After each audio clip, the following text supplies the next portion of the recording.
Pet Life Radio. This is Pet Life Radio. Let's talk pets.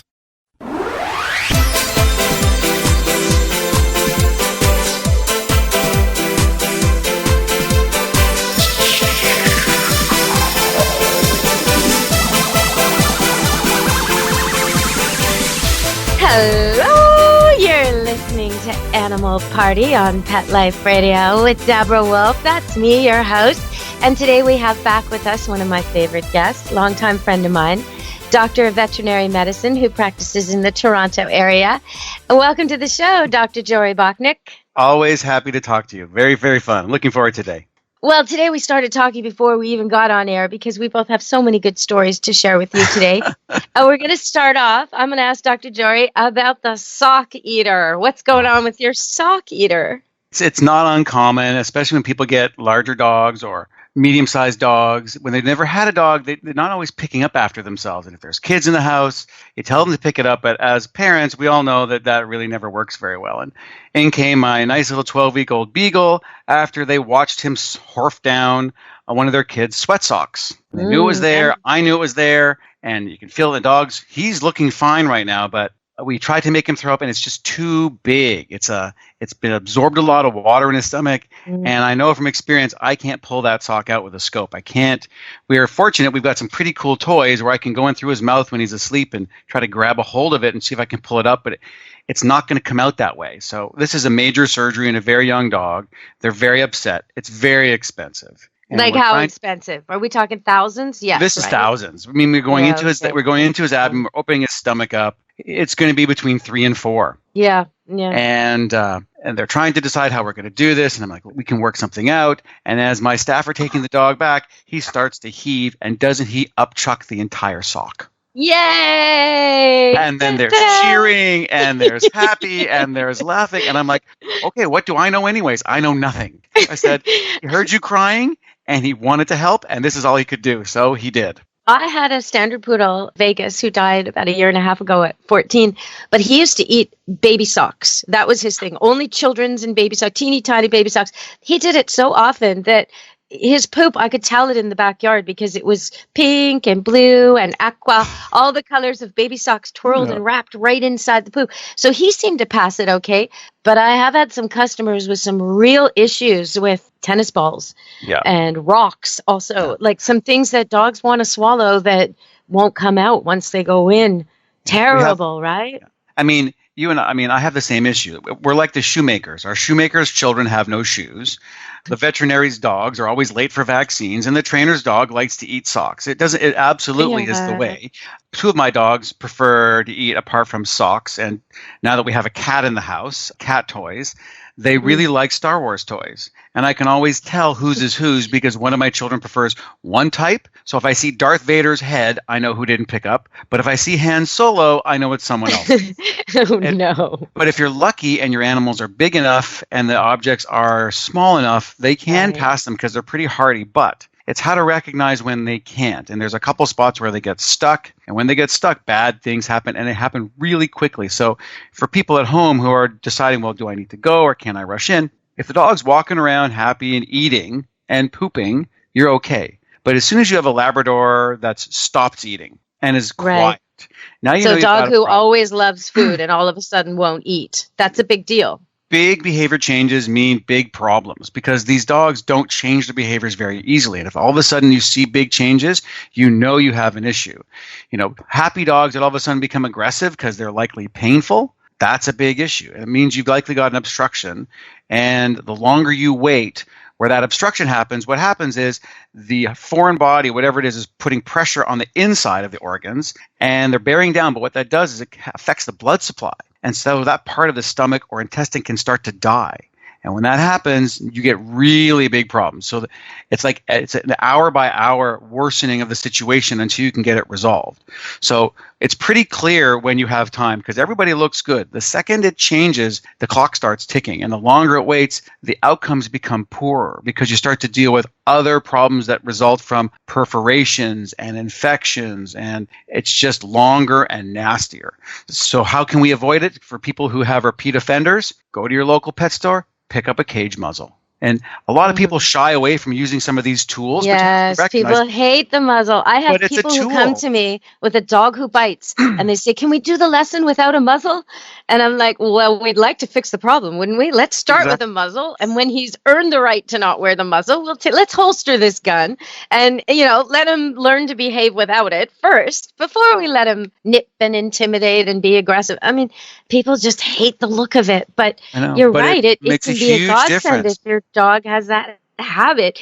You posted a picture of I think it's a golden doodle with a nylon situation, some kind of pantyhose. Yeah. What's going on there? I mean, I've probably scoped him at least a dozen times. I would say a quarter every 4 months does not go by where Toby's not brought in because he's swallowed nylons. House, 3 girls, there's going to be nylons, and he finds them and he eats them. They now know that if they suspect, they just bring him in. And if they bring him in, I just take him right to scope. If I get him early enough, the nylon doesn't leave his stomach, because once it leaves, it's hard to pull back into the stomach without causing damage. But while it's in the stomach, I can gather up enough of it, I'm able to pull it out back through his mouth. So he can generally leave the clinic within 2 to 3 hours of arrival, going back home to run around and looking for more nylons. Yes. My children actually help me with some of these procedures because it's kind of like doing remote robotic surgery. They play way more video games than I am. So if my kids know that this is going on, they'll come in with me because they like to use some of the tools with me, and I'll be doing the scoping and they'll use the grabbers, and they're all better at it. Okay. Oh my goodness. So we're going to go to break and come back. But when we come back, we're going to hear the raciest story where somebody got busted by something the dog ate. So we're going to find out that after the break with Dr. Jory. Stay tuned, everybody, to Animal Party Pet Life Radio. We'll be back. Does your dog itch, scratch, stink, or shed like crazy? Come to Dynavite for help. Order a 90-day supply of Dynavite. Pick up 2 bottles of Lico Chops, get the 3rd bottle free. New improved Lico Chops with omega-6, omega-3, vitamin E, and now 6 extra direct-fed microbials. Even better for the digestive tract and immune system. And dogs love it. Try Lico Chops. Buy 2, get 1 free. This is Henry Lukasevic for Dynavite. DINOVITE.com.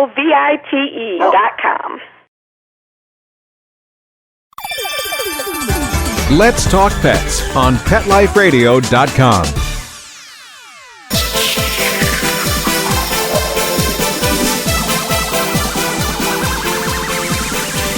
Hello, you're back on Animal Party Pet Life Radio with me, Deb Wolfe, and Dr. Jory Bocknek, and he's about to tell us about something that happened early in his career, something quite embarrassing.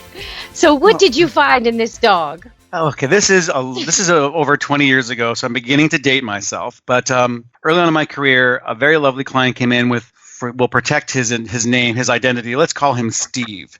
Steve is a lovely medium-sized little dog. He's a beagle, and he was feeling really poorly. He was having stomach issues. He was throwing up, and I'm all excited and a little nervous. It's like my second weekend on or whatever. And we do some x-rays, and I can see on the films that there's some little metal pieces, but it's wrapped up in all this fabric. So we've just got this new scope, and we're going to try it out. So anesthetize the dog, go in. I can see there's this black fabric-y stuff, and I'm actually able to get a hold of it and pull out one thing. Then I go back in and pull out something else. Everything looks great. I can't find anything else. I finish up, turn the lights on, wash it off, and it looks like lingerie. Now, it's a delicate subject, and I don't know her. She doesn't know me, so I put it in a bag. I go up front, and here's what we found. Looks like some sort of lingerie. And she goes, "Oh, really? Could I see it?" And I'm thinking to myself, I have opened a door that I did not want to go through, and now it's too late. I said, "Yes, I'll get it." And I go get it. And she goes, "Oh, can you put that in a bag for me?" And I'm thinking, this is not getting better. It is just not getting better. Is she really going to wear this? I put it in a bag, and she goes, "Just so you know, I'm not weird. I'm not going to wear this, but I've had suspicions in the house. This dog never leaves the property, and that lingerie doesn't belong to me."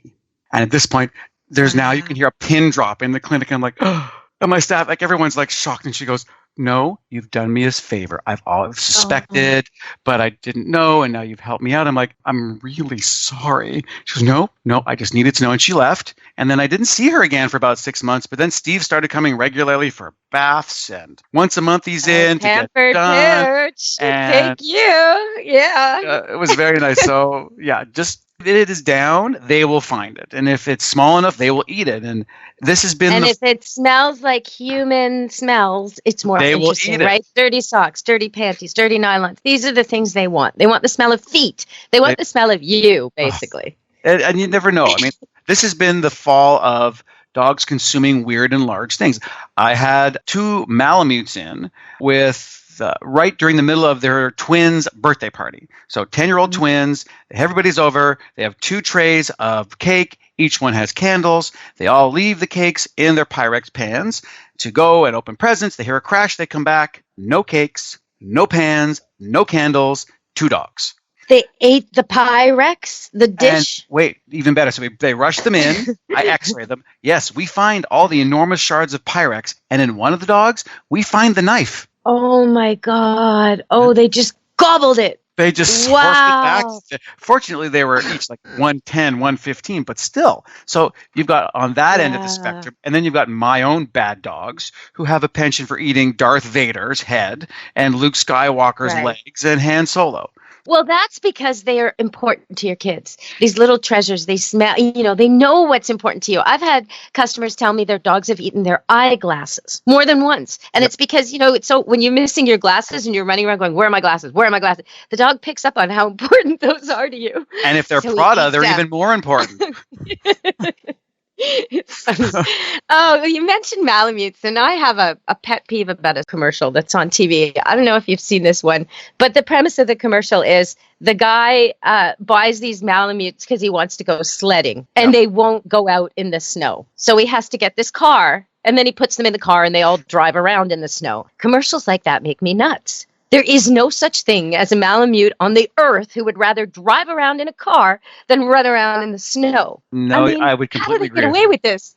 How do they get away with this stuff? Because they're pretty and they look really good, and winter's coming. Yeah, it's not unusual. It's like trying to find a Labrador that doesn't want to go in the water. Yeah, exactly. There's another commercial, or no, rather not a commercial. There's a bit of an issue with another car company, and that is they mistakenly decided to use fake plastic in the parts of their car that are like soya and attract animals. Rats are eating away, and they'll sell you a cayenne pepper tape to put over your car parts so that the rats will find it less yummy. I could tell you right now it's not going to work. Cayenne pepper tape doesn't work on anything. No, That's not going to work. No, not at all. So how do they get away with this? They should be replacing those parts. They will end up be replacing these parts. This is a Band-Aid fix. No pun intended. Exactly. Okay, so we're going to go to another break, and we're going to come back, and I'm going to tell you about a Judge Judy episode where there was a pierced eardrum, and I just don't understand what happened. So stay tuned, and we'll solve this mystery on Animal Party Pet Life Radio with me, Deb Wolfe, and Dr. Jory. Stay tuned. Molly, here's your dinner. Zeus, that's not your food.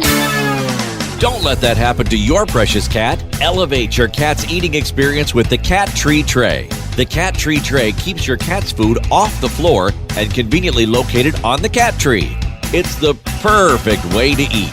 It's a beautiful wrought iron tray that easily attaches to your cat tree and keeps dogs and other critters out of your cat's dish. A must for multi-pet households. There's a 6-inch tray for large bowls and a 4-inch tray for smaller bowls.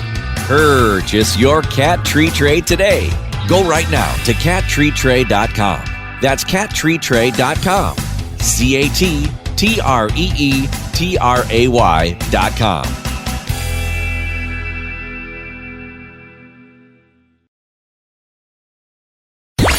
Let's talk pets Let's talk pets on Pet Life Radio. Pet Life Radio. PetLifeRadio.com.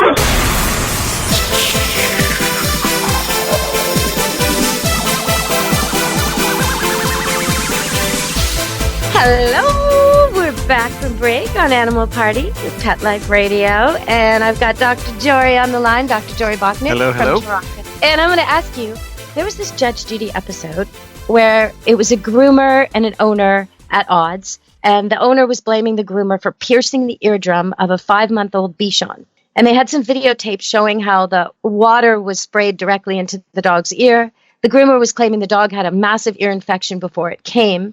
The owner was saying, no, it didn't. Your blasts of water broke the eardrum. And knowing the anatomy of the eardrum, I have trouble understanding how water would do that. Or wouldn't it be an infection that would do that? I mean, the whole thing was just confusing to me because I know when I clean my kids' ears, I can't go in very deep with the Q-tip because I might break their eardrum. But when I clean my poodle ears, the ear canal is a different shape, right? Totally different. Totally. So how does an eardrum get broken? The most common way the eardrums get ruptured is infection, unless there's a congenital weakness or it's missing. And sometimes that's a rare condition, but does occur. But in a Bichon, let's talk about trees before we go looking for zebras. How many Bichons are prone to allergies, and subsequently they are prone to secondary infections. And when they have them repeatedly, they start to become immune to the pain. They sort of get used to that. And so owners don't recognize it. So if you're just squirting water into the dog's ear, it's not possible to rupture the eardrum because that spray of water won't actually hit the eardrum. You're absolutely right. In a human, when you look in the ear canal, you're looking straight down, you could actually see the eardrum. In a dog, the ear canal goes down in a sort of almost like a 70-degree dive, and then it pulls a 90-degree turn.